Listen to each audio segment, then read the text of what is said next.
Sherry Motuin, Emuda Ogara Oloshani, Edi Mole, Emma Julo, Baba Ogara Oloshani. Wọ́n ní tẹ́lẹ́jọ́ bá ti mẹjọ́ ẹlẹ́jọ́ kò ní ṣe kíni kò ní pẹ́ lórí ìkúnlẹ̀ tó bá mọ̀ pé o jẹ̀bi gbogbo ẹ̀sùn tó fi kàn ẹ́. Why you dey explain? Mo tún ó ní o ò fi orúkọ Ìyábọ̀ Òjó gbowó ó dẹ̀ create fan base tó ń sọ fún wọn pé kán wá dájọ́ fún Queen Mother. O create fan base kán wá dájọ́ tó tún promise àwọn people yẹn pé wọ́n máa rí Queen Mother. Ìgbà tó fẹ́ ṣe content return of Arinzo ó sọ fún wọn pé Queen Mother máa need owó without even asking the Queen Mother herself wípé àyín fan base yìí o ẹ dá owó Queen Mother máa need owó kan fi shoot content return of Arinzo. You ask these people. Ó lè ní ẹ o. Ó lè ló lè ń jẹ́. Ó lè tó dáràn borí ní ẹ mo tún kàn mú ẹ dáadáa. Sórí gbogbo ìgbójú tó fẹ́ lò, they are telling me to keep quiet. No, you were a thief. You got caught. You have been milking using that woman's name. You can use your name to create àjọ now. Now only you dey do àjọ. Àṣàjọ rí ni. Àbá àmọ́ nǹkan tó ń pè lájọ. You are a thief, a criminal. Olè ní ẹ́. Sórí ìjà ìwà àti mọmọ síta. Ẹ̀yin méjèèjì lẹ́jọ́ mọ̀. But lórí eléyìí tó fẹ́ claim yìí. You are a thief. Olè. You are a manipulative thief. Tó bá súnmọ́ yàn bó ṣe máa lu báyé ẹni yẹn jẹ́ ló máa wá. Olè ní ẹ́. Mo fẹ́ ṣàjọ sí. Kí ló kọ orúkọ Ìyábọ̀ Òjó? Kí ló kọ orúkọ ẹ̀? Mo fẹ́ dá fan base sílẹ̀. Number one, ẹ wá dúró fan base tí Ìyábọ̀ ni. In fact, she has to be aware of you creating fan base. Kì í ṣe pé ìwọ ló máa dá sílẹ̀. She has to know about it. Nínú fan base yẹn ló sọ pé kó máa dáwó fún content of return of Arinzo. Ṣé bẹ́ẹ̀ àwọn tó kó síbẹ̀ tán ti dáwó lóríṣiríṣi. Kì í ṣe èmi ní kíní iṣẹ́ líìkì o. Lára àwọn tó ń ṣàjọ yẹn inú fan base yẹn náà ti jáde. Kì í ṣe èmi nìkan ní kíní yẹn ṣe líìkì o. Ó ti ń gbowó lọ́wọ́ àwọn people repeatedly. Kò ní san owó wọn. Ó ti wá pọ̀ jù débi pé ṣe mọ̀ pé nǹkan tó wá ti cast ó máa cast ó ń fi kan ràn kan ókè ẹ dáwó wọ́n fẹ́ ṣe content return of Arinzo eléfẹ́ ó tún wá create different àjọ láti inú fan base yẹn náà ni gbogbo wọn ti pẹ̀ka tó bá lè ṣe ní 50,000 o lè ṣe ní 10,000 o lè ṣe ní 2k o lè ṣe ní 5k lóríṣiríṣi nínú fan base yẹn ló ti kó àwọn customer torí pé àwọn customer tó kó yẹn torí pé wọ́n rí Ìyábọ̀ Òjó ṣé ìran ẹ inú family yín kò séyàn tó ṣoríire ni tó lè lórúkọ ẹ̀ ó lórúkọ ìyá ẹ̀. Use your mama's name. Mo tún ọmọ ìyá onígi Adults Forum. Tó bá mọ̀ pé anybody máa ṣe kíní. Why do you use Iyabo's name? Number one, to create a fan page. She's not aware of it.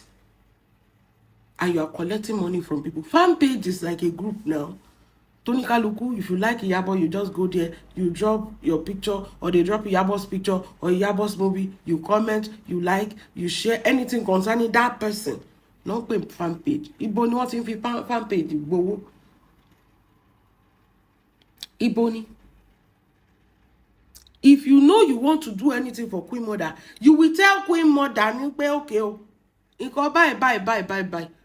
Ni àwọn fans sọ pé wọ́n fẹ́ ẹjọ́ máa discuss ẹ̀ ni kì í ṣe pé you will be the one to pull tí ojú tó bá tètè ka ẹ̀ wàá ti ara Queen Mother lọ Canada wàá ti fi fan page yẹn wàá ti bó ṣe ń gbowó olówó ó lè ní ẹ o ó wá ní ẹ̀ǹdẹ̀wẹ̀ ẹ máa wo bí ọmọ yẹn ọmọ burúkú ni o tẹ bá ń wéyàn tó wá manipulative ní ayé tẹ bá rí mo tún ẹ pa Ọlọ́run ó ní wọ́n sọ fún òun pé kó quiet tó ṣe torí pé òun ò fẹ́ sọ̀rọ̀ kò ní dáa fún ẹ tó bá sọ̀rọ̀ mo tún kò ní dáa fún ẹ tó bá sọ̀rọ̀ ọ̀rọ̀ ẹ̀yẹn la fẹ́ gbọ́ kò ní yẹ kò ní bá mi dáa fún ẹ kò ní bẹ́ńṣọ́ fún ẹ tó bá sọ̀rọ̀ nítorí pé wọ́n dí ẹ̀ mú kó má sọ̀rọ̀ níwájú ta ni.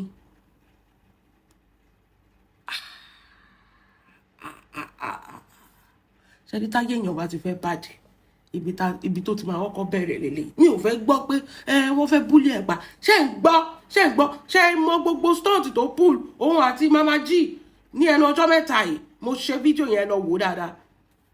Ṣé rí gbogbo stunt tó pull tó jáde lánàá tó ń sọ pé òun ò drag Iyabo Ojo. You said where Lizzy was praising Mama G that ojú abẹ́bá tóun bá ní ẹ̀gbọ́n bíi Mama G òun ò ní ya nǹkan tóun ya yẹn. Ó ní ìwọ tó jẹ́ ally Iyabo Ojo tọ́rọ̀ Iyabo Ojo ti gbé ẹ dé kíní rí dé àgọ́ ọlọ́pàá rí. Ìwọ ló wá crop number 1 enemy Iyabo Ojo tó ń ṣépè fún tọmọtọmọ lójoojúmọ́. Ìwọ ló wá crop ẹ̀ tó wá crop ibi tó ti sọ nǹkan tó dáa. Kí ni ọ̀rọ̀ wo ló fẹ́ gbọ́ látọ̀dọ̀ Ṣọlá pé tó máa dáa tó rẹ̀ ń ṣe lórí kíní yẹn.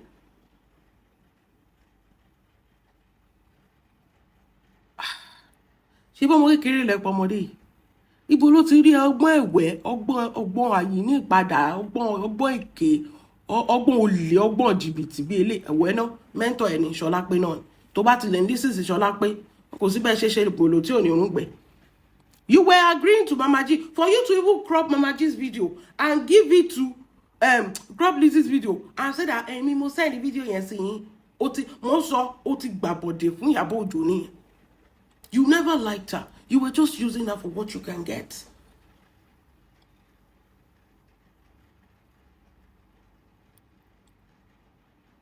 Ó nítorí pé this is ọ̀rọ̀ tó dá nípa Mama G. Ṣé first time tí Lizzy máa lọ fún yàn tí ẹ̀gbọ́n ẹniyẹn máa defend ẹniyẹn tó máa bullshit ẹ̀gbọ́n ẹniyẹn ni. Tó bá lọ fọ́kọ tí ìyàwó bá gbẹnu sọ máa bullshit ìyàwó.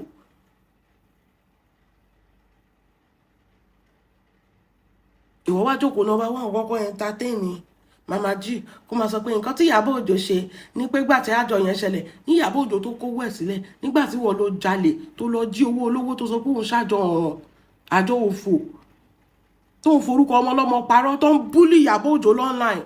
Do you know how many days Lizzy used to do show for this same Iyabo Ojo tó ń pe Iyabo ní alájọṣomólú wípé ó mọ̀ ń pa àjọ tó lọ ń gbà yẹn àjọ tí ò pé gbogbo owó yẹn gan kò tiẹ̀ pé 2 million.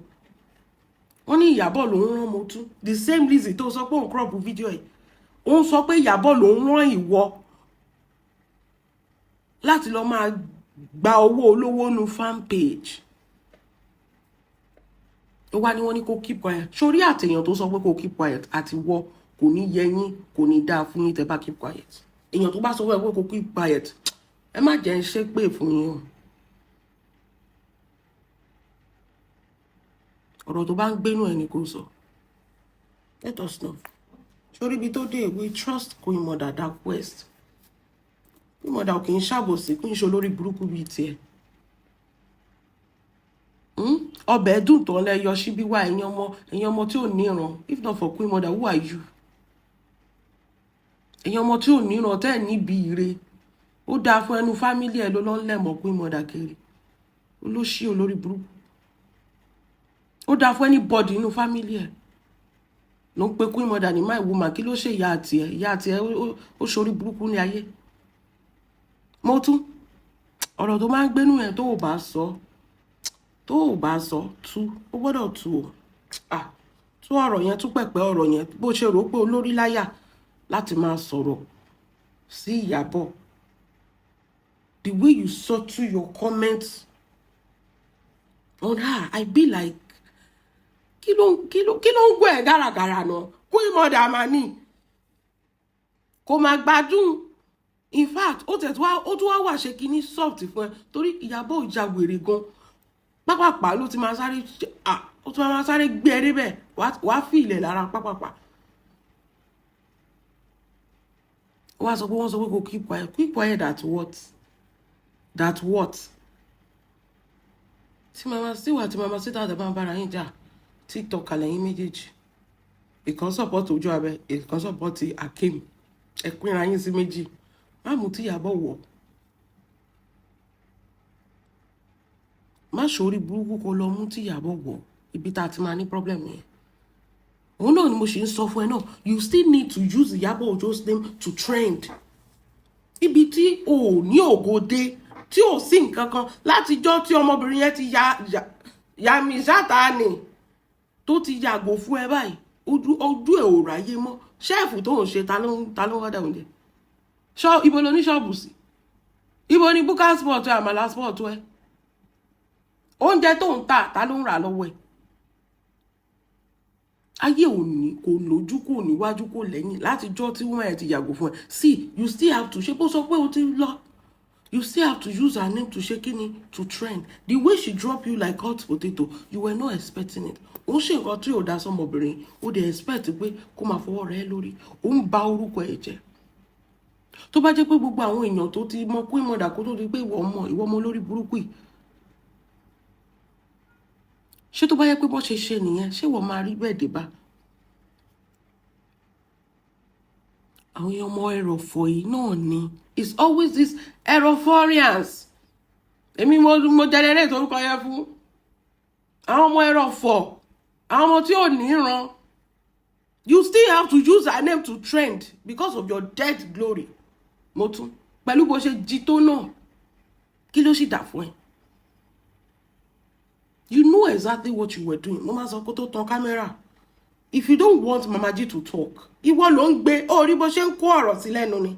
Ó ní èmi gangan ni mo send no crop bí tí Lizzy ti ń praise ẹ̀ yẹn. Kí ló kàn ẹ́? Tí Lizzy bá praise Mama G orí burúkú àwọn méjèèjì ni. Èmi mo crop ibẹ̀ yẹn tí mo send ẹ̀ sí ẹ. Mama G ní bẹ́ẹ̀ ni òun ló crop. Ajẹ́pẹ́ tí jọ ń ṣàbòsí ọmọbìnrin yẹn lẹ́yìn ni. Kó tó lè sọ pé okay, you are close. Òun jẹ́nu léèyàn, òun fún ẹ lówó iṣẹ́, you were in her house. Tí o bá ṣe pé mistake tó ṣe, you were in her movie. For her to trust you enough for her to put you in her movie. Cinema movie for that matter. Kó tó di pé àṣemáṣe tó o ṣe náà fi yọ ẹ́ kúrò. Because o ti kó ẹrẹ̀ tiẹ̀, o ti kó ayé ẹ̀ tó ti bàjẹ́.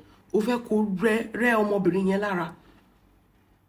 Now you sit down as if you are the victim. That is one thing that is busting my head. Mo tún àbí kí ló ń pè é? Ìgbà tó tún máa ṣe títí ìgbà tí Mama G bẹ̀rẹ̀ ọ̀rọ̀ yẹn tó bá yẹ kó orí ẹ̀ pé ni wá ní Mama G please ẹ má sọ̀rọ̀ Lizzy ń bí báyìí, I'm loyal to this person. Ó mọ̀ pé ó ní òun sọ after the show wípé mọ̀ pé àwọn blogger máa crop ẹ̀. Ibi tí àwọn blogger what you are saying lọ́wọ́lọ́wọ́ ibẹ̀ yẹn náà ti máa mọ̀ pé okay this is a confirmed person. Nǹkan tó ń sọ lọ́wọ́lọ́wọ́ no fi máa mọ̀ pé this is a confirmed person. This person is not. You had the opportunity to prove yourself to the world and you let it slide. Now you are angry that people wonder about a lot to wonder about a lot. You call for it. What do you think will happen? Kí ló rò pé àwọn ọmọ Queen Mother máa ṣe? They will be looking at you. Ṣé wọn pé the last one ó jẹ́ lọ? Because everybody don't want to be distracted. Return of Arinzo was coming. They don't want to focus their attention on you. Wọ́n dẹ̀ fẹ́ kí Lizzy máa fi kíní yẹn kó máa fi attack. You were never thinking about that woman. You were thinking how dare her remove you from the scene. Scene tó yẹ pé bàbá ẹ̀ ló ṣe àbí. Movie tó yẹ pé dádì ẹ̀ ló kówó lẹ̀. Ṣé o ṣe èrè ni? Àbí wèrè ló ṣe ẹ́? Nínú ẹbí yín kan ta gbogbo yín tìran kan wó òkú gbogbo àwọn tó ti kú nínú ẹbí ẹ̀ àti ti bàbá àti tìyá. Owó tó fi ṣe fíìmù yẹn ẹ̀ tí lè pa bẹ́ẹ̀ ni.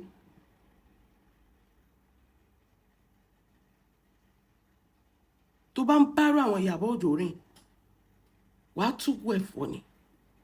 Wàá jọ owó ẹ̀ kúrò nínú dọ̀tí. Torí o mọ̀ pé tó bá ti kàn ẹ́, ó máa kan woman yẹn, ó máa kó ẹ̀gbin bá woman yẹn. Ara nǹkan tí mo fi rí Iyabo Ojo ní sinimá àjọ yẹn tí mi ò fi súnmọ́ nìyẹn. Èmi gan fún ara mi wò pé kí má lọ kó tèmi bá ọmọbìnrin. Torí I understand how social media works. That is what I was saying. Pé ọmọbìnrin, she's going through a lot. Má jẹ́ kó tèmi bá. I could have go closer and be doing pepper them. Kí ló fi ń ṣèyàn? I would just say Queen Mother ẹlẹ́yà tẹ́mú lórí YouTube lélẹ̀ ló bá tán. Kí dẹ̀ wá máa galavant. I saw her. I saw people taking picture. I said no. She has gone through enough. Mi ò fẹ́ kí kọ́ dá ti tèmi sí wípé òun ló sponsor lágbájá, òun ló sponsor tàmẹ̀dò. That's why I left her. Ó lọ ń jalè, ó ń jí owó olówó, ó ń gbowó àwọn èèyàn, ó ń create fan page tówó ti ń mismanage. Ìgbà tó mọ̀ pé ò lè handle owó, kí ló lọ ń gbowó fún? When you cannot handle the money, what were you collecting the money for? Ó ń gbowó àwọn èèyàn, ó ń gbowó lọ́wọ́ wọn. And here you go saying that queen mother ọ̀dẹ̀ yẹn jáde, ìyẹn Mama G, ó sọ pé nǹkan tó ṣe fún òun láyé tó ṣe òun nìyẹn. Mama G, tó bá jẹ́ pé ọmọ yín ló dá ọjọ́ nǹkan rere síwájú, téèyàn kan wá fẹ́ fi tiẹ̀ kó bá nílé ẹni yẹn kúrò. Ìkànnì àgbàjàdẹ̀ ló máa ń ṣe bíi tí ẹlẹ́sìn ni. Tó bá jẹ́ pé ọmọ tiẹ̀ Mama G ló fẹ́ ṣe nǹkan ayọ̀, téèyàn kan wá fẹ́ fi tiẹ̀ kó bá, ṣé ò ní yọ ẹni yẹn kúrò? Because you people you talk from your kini, kí n lo ọpọlọ pé these are human beings. Iyabo's name and brand, Iyabo Ojo, the name and the brand, nǹkan tó mọ yẹn ń jẹ nìyẹn. So tó bá máa súnmọ́, make sure pé kò sí ẹ̀gbin, ò ní ẹ̀gbin dání, àbó ò ṣe nǹkan ẹ̀gbin. Fẹ́ ṣiṣẹ́ fowó, wá kẹ́ máa tap lára èèyàn, kẹ́ máa tap. Nǹkan tó lórí burúkú ọmọ mo tún yìí lọ́ṣẹ́ nìyẹn náà. Ó lọ tap orúkọ èèyàn. Before you can, the Iyabo Ojo's name is a trademark name. Kò sí anybody tó lè lò mọ́. Èèyàn kan péré ló ń jẹ́ Iyabo Ojo. Is a trademark name. Ó dàbí orúkọ Beyonce ni. Tẹ́ bá sọ pé Iyabo Ojo, àti mọ̀ èèyàn tó ń jẹ́ Iyabo Ojo. Èèyàn kan péré ni. Ó wá lọ múrú orúkọ yẹn. Ayé ló má gbà ẹ́. Ó bá fi ṣe búrẹ́dì. Ó bá tiẹ̀ tí ó bá ṣe pé wọ́n tètè gbà lọ́wọ́ ẹ̀. Ó bá lọ lẹ̀ mọ́ restaurant. Kó sọ pé Iyabo Ojo's restaurant. Olóṣì. Sọ pé òun dá gúrùpù lẹ̀. Òun kó àwọn nú gúrùpù yẹn. Àwọn ló ń dájọ́. Òun sọ fún wọn nú gúrùpù yẹn kó máa dáwó. Pé wọ́n fẹ́ ṣe return of earnings without the consent of èèyàn tó lórúkọ. Ó dẹ̀ sọ pé ò kì í ṣolè. Kò dìgbà tó bá yọ̀bọ̀n. Ó lè náà ń pè, ó lè lu bàrà ò bá ń sá, ó lè lu orúkọ méjì, ó lè ló lè ń jẹ́.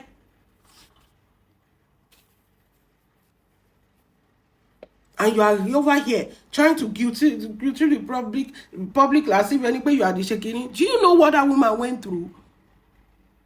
That is the last thing she needs when it was their time for. In fact, ó yẹ kán lé ẹ kó sọ pé ẹjọ́ ọmọbìnrin yóò mọ nǹkan kan èmi ni. You never came outside all that time that they were dragging out.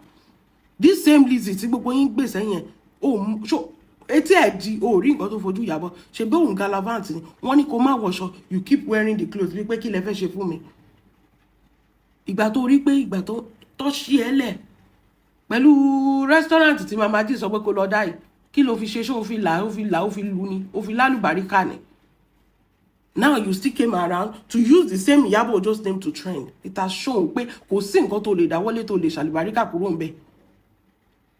Tó bá mọ̀ pé ó ṣe é ṣe fún ẹni, why do you have to? Kí ló dé tẹ́ máa dá ẹjọ́ ẹ̀ sílẹ̀? Àbí kẹ́ wá, if you say you want to talk about Lizzy, come on. Lizzy is cursing somebody, and we know right now pé ìwọ àti Iyabo náà any issue. Of course, you are going to say something nice about Lizzy because of every tackle Iyabo ni now. Ṣó rò pé ọ̀dẹ̀ bíi tìyẹ́ ẹ̀ ló pè wá ni? Mo tún. You think we are stupid like your mama ni? You had issues with Iyabo. Mama G dá ọ̀rọ̀ Lizzy is a good kinikan. Ó kàn ṣe pé ni wọ́n listen sí ni o kinikan because you had issue.